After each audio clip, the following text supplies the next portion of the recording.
Itinanggi ng ACE Medical Center sa Valenzuela ang mga alegasyong hinohold nila ang mga pasyenteng hindi pabayad ang bill o kanilang kasama. Kasunod po yan ng mga panibagong reklamong palit-ulo laban sa ospital. Ayon sa ACE Medical Center, malaya umanong makalabas-pasok ang mga pasyente o kasama nito para makapag-update ng kanilang bill. Itinanggi rin ng ospital na hindi sila tumatanggap ng promissory note. Sa kaso ng isa sa mga nagreklamo kaugnay sa hindi nila pag-release ng birth certificate noong 2017, sagot ng ospital, nag-alok na sila ngayong taon ng birth certificate pero tinanggihan na umano ito ng pamilya ng bata. Handa umano ang ospital na mag-comply sa kung anuman ang ipapataw sa kanila ng lokal na pamahalaan.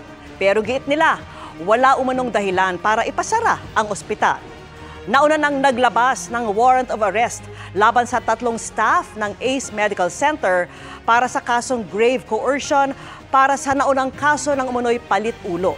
Samantala, nakapaghain na rin ang 2 pang nagreklamo ng kasong serious illegal detention laban sa ilang staff at executive ng ospital. Very impossible na hindi kami magre-release ng PN kasi isang requirement nga po para makapaglakad ng GL ay updated promissory note. Malaya po sila na makakalabas at makakabalik po dito para yun ay mag-update po sila. Hindi po namin sila i-hold at wala pong magiging palit-ulo na sasabihin po. Kami po ay compliant sa lahat ng hinahanap sa amin ng Department of Health. Wala pong dahilan para kami po ay ipasara.